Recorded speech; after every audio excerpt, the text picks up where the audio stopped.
नमस्कार। आज हम चर्चा करेंगे एक बहुत ही इम्पोर्टेंट विषय पे। एनवायरनमेंट से रिलेटेड है ये टॉपिक और यहाँ पे हम बात कर रहे हैं हाई सी की, यानी गहरे समुद्र में से रिलेटेड एक संयुक्त राष्ट्र समझौते यूएन अग्रीमेंट हुआ है। और ये जो यूएन अग्रीमेंट है ये कितना सिग्निफिकेंट है हम सभी के लिए, इससे एसोसिएटेड चीजें हम जानेंगे। साथ ही जानेंगे कि हाई सी का मतलब होता क्या है, क्या सिग्निफिकेंस है इसका हमारे लिए और पूरे एनवायरनमेंट के लिए, और किस तरीके से ये अग्रीमेंट जो है पूरा आगे बढ़ रहा है। तो शुरू करते हैं हमारी चर्चा। तो हाल ही में जो है संयुक्त राष्ट्र ने के जो सदस्य हैं, सदस्यों ने राष्ट्रीय अधिकार क्षेत्र से परे क्षेत्रों की जो समुद्री जैव विविधता के संरक्षण और सतत उपयोग को सुनिश्चित करने के लिए हाई सी ट्रीटी पर सहमति व्यक्त की है। देखिए ये ट्रीटी और भी ज्यादा इम्पोर्टेंट इसलिए हो गई है क्योंकि अगर हम एनवायरमेंटल कंसर्न्स की बात करते हैं, ठीक है, हम एक ऐसे टाइम में जी रहे हैं जहाँ पे ग्लोबल वार्मिंग और उससे एसोसिएटेड जो इश्यूज हैं, पोल्यूशन की बात कर लीजिए, नॉइज पोल्यूशन कह लीजिए, वाटर पोल्यूशन कह लीजिए, अधिकतम तौर पे देखने को मिलता है। ऐसे में यूएन के थ्रू एक हाई सी ट्रीटी का अपनाना अपने आप में ही बहुत ज्यादा महत्वपूर्ण और इम्पोर्टेंट है। अमेरिका ने न्यूयॉर्क में राष्ट्रीय क्षेत्राधिकार से परे क्षेत्रों की समुद्री जैव विविधता यानी बीबीएनजे परांतर सरकारी सम्मेलन यानी आईजीसी के अवसर पर संयुक्त राष्ट्र के नेतृत्व में बातचीत के दौरान इस पर सहमति बनी थी।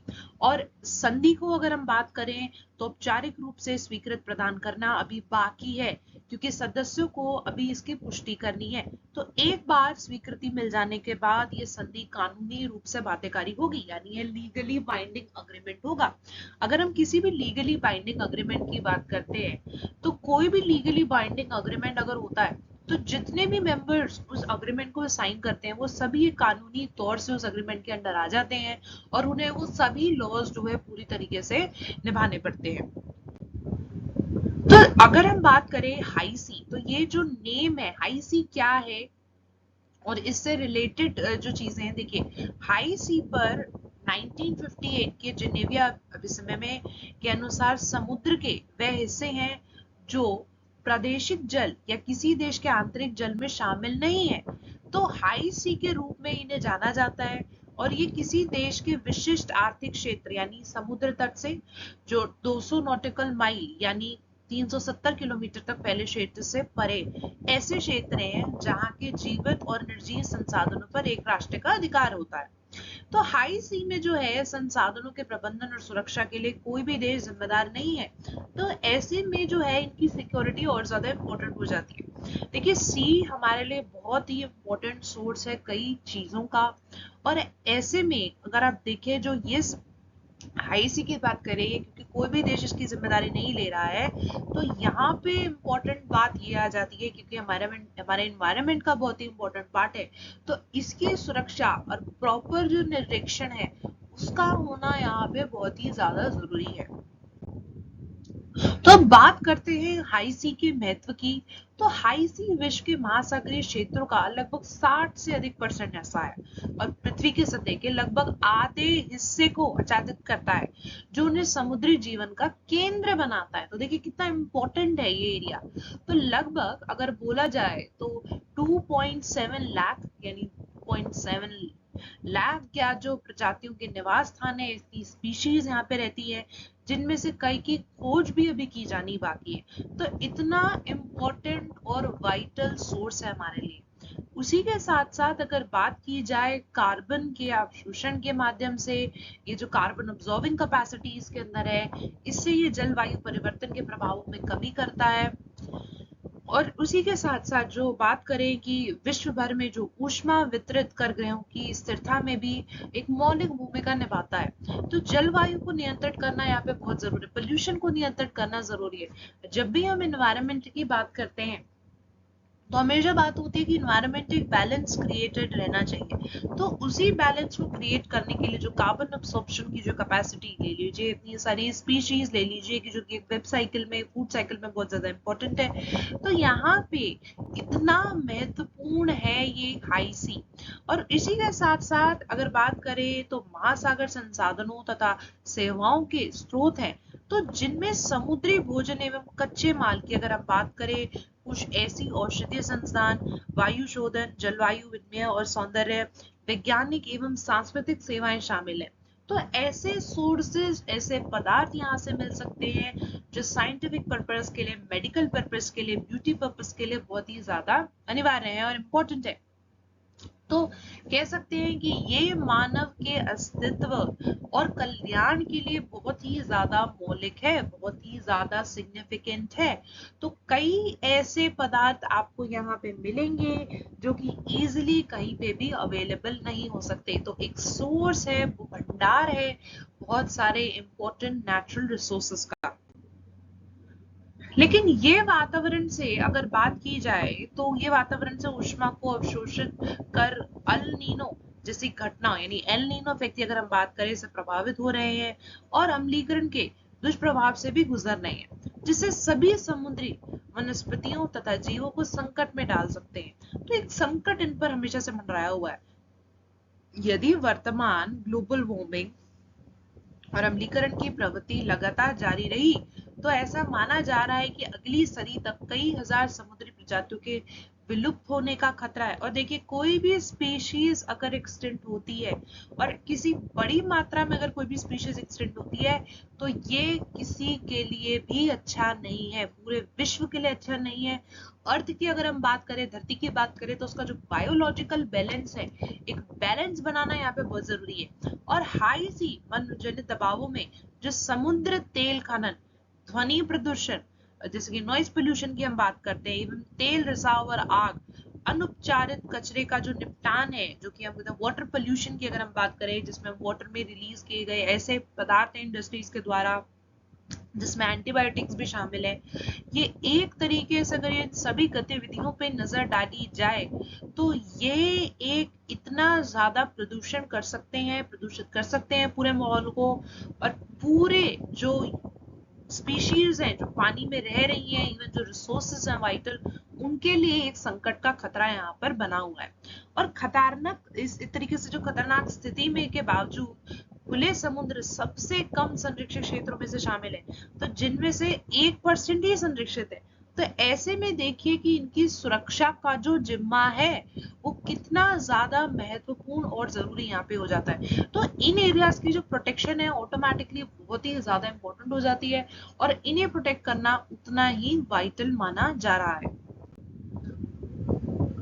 हाइजी संधि की अगर हम बात करें और किस तरीके से इसका पूरा चलन चला, तो ये है बात ईयर 1982 की, जब UN convention on the law of sea यानी समुद्री कानून पर संयुक्त राष्ट्र सम्मेलन में महासागरों में मौजूद संस्थानों के प्रबंधन के लिए दिशा निर्देश किए गए थे। तो हालांकि अगर हम बात करें, हाई सी एक पूर्ण कानूनी प्रणाली के अधीन नहीं थे, लेकिन चूंकि जलवायु परिवर्तन और ग्लोबल वार्मिंग जो है वैश्विक चिंता के रूप में उभरी है, अतः महासागरों एवं समुद्री जीवन की रक्षा हेतु जो है अंतरराष्ट्रीय कानूनी ढांचे की आवश्यकता महसूस की गई है। तो एक ऐसा ढांचा बिल्कुल यहाँ पे होना चाहिए जो पूरे जो ये सिस्टम है, मरीन लाइफ है, उसको कंजर्व कर सके। वहीं पे यूएन जनरल असेंबली यानी संयुक्त राष्ट्र महासभा ने वर्ष 2015 में जो है UN convention on law of sea के ढांचे के जो भीतर कानूनी रूप से बाध्यकारी समाधान विकसित करने का उस समय निर्णय लिया। और इसके बाद जो है बीबीएनजे पर एक कानूनी दस्तावेज तैयार करने हेतु आईजीसी की बैठक उस समय बुलाई गई थी। और कोविड-19 महामारी के दौरान भी के कारण कोई रुकावटें आई, ऐसी कई रुकावटें थी जिससे समय पर जो है वैश्विक प्रतिक्रिया प्राप्त करने में बाधा उत्पन्न हुई। वहीं वर्ष 2022 में यूरोपीय संघ ने तेजी से समझौते को अंतिम रूप देने के लिए बीबीएनजे पर उच्च महाकांक्षी गठबंधन लॉन्च किया। तो आप देखेंगे कि किस तरीके से इसकी पूरी क्रोनोलॉजी जो है चली आ रही है।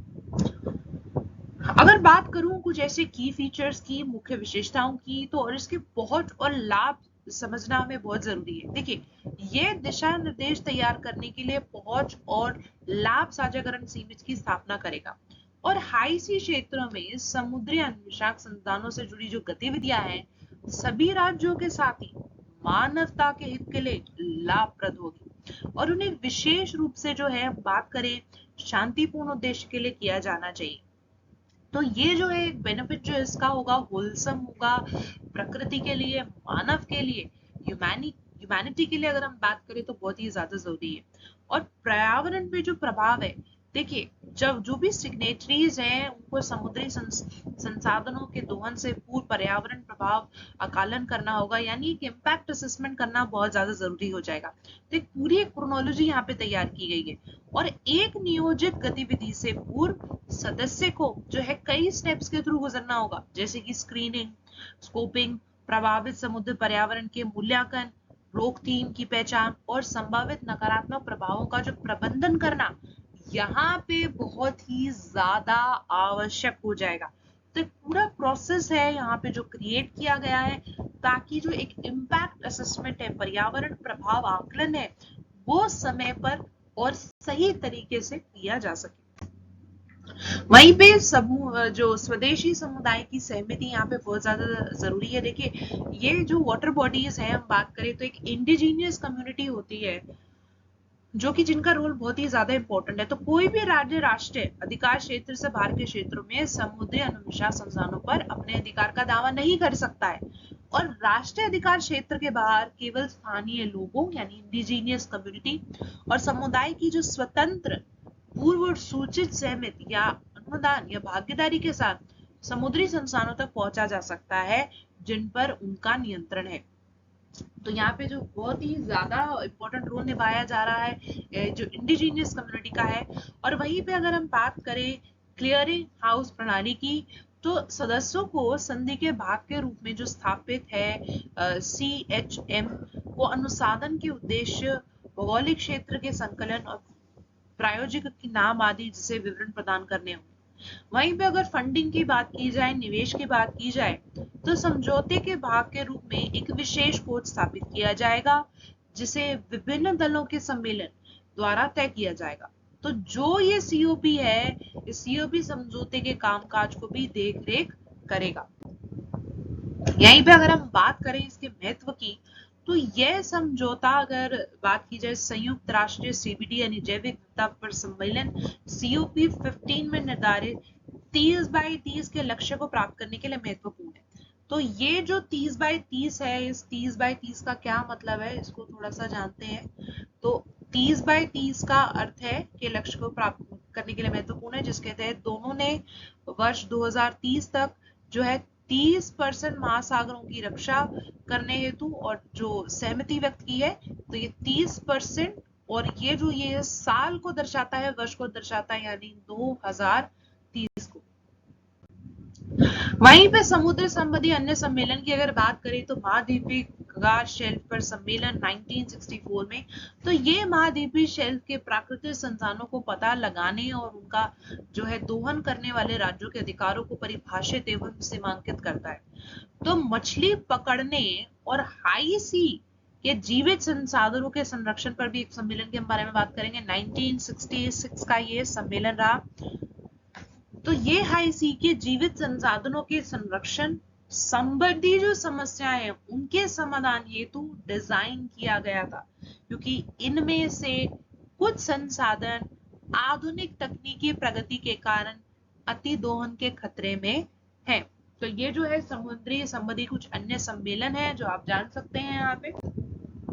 उसी के साथ साथ बात करें लंदन अभी समय 1972 के इस अग्रीमेंट की, तो इसका लक्ष्य सभी समुद्री प्रदूषण जो स्रोत के प्रभावी नियंत्रण को प्रोत्साहित करना है, और उसी के साथ साथ कचरा एवं अन्य वस्तुओं को सुरक्षित निपटान कर समुद्र को प्रदूषित होने से बचाने के लिए सभी व्यवहारिक कदम उठाना है। वहीं पे हम बात करें मार्पोल अभी समय 1973 की MARPOL, तो इसमें परिचालन या आकस्मिक कारणों से जो जहाजों द्वारा समुद्री पर्यावरण प्रदूषण को शामिल किया गया है। तो ये क्या करेगा, ये बेसिकली तेल और हानिकारक तरल जो पदार्थ है, पैकेज्ड के रूप में हानिकारक पदार्थ, सीवेज और जहाजों से उत्पन्न कचरा आदि के कारण होने वाले समुद्री प्रदूषण के जो विभिन्न रूपों को सूचीबद्ध करता है। तो अगर हम बात करें कि जिस तरीके से ये सारे अग्रीमेंट्स रखे गए, संधि हुई है, लेकिन यहाँ पे बात आती है इम्प्लीमेंटेशन में, उनके एग्जीक्यूशन की। तो संधि को लागू करने के लिए राष्ट्रीय सरकारों को अभी भी एक तरीके से औपचारिक रूप से इस समझौते को अपनाना होगा और इसकी पुष्टि करने की यहाँ पे बहुत ही ज्यादा आवश्यक है। तो वैश्विक समुदाय को सभी क्षेत्रों में हमारे स्वयं के और समुद्र के जीवन की सुरक्षा हेतु नई हाई जो सी संधि को प्रभावी ढंगों से लागू करने की यहाँ पे बहुत जरूरत है। तो सभी देशों को मिलके यहाँ पे काम करना होगा, क्योंकि देखिए पॉल्यूशन हो गया या फिर रिसोर्सेज इनमें हो गए, ये सभी के लिए बहुत ही ज्यादा महत्वपूर्ण है। ये ऐसे टॉपिक्स है कि कोई भी देश या मानव इनसे नहीं बच सकता है। आने वाले समय के लिए जो है हमें एक उचित जो पूरी सभी गतिविधियों को सही तरीके से देखना होगा, और ये उचित समय है कि समुद्र का जो संरक्षण है पूरी तरीके से किया जा सके। इसी के साथ हम अपनी चर्चा को यहीं अंत करेंगे। धन्यवाद।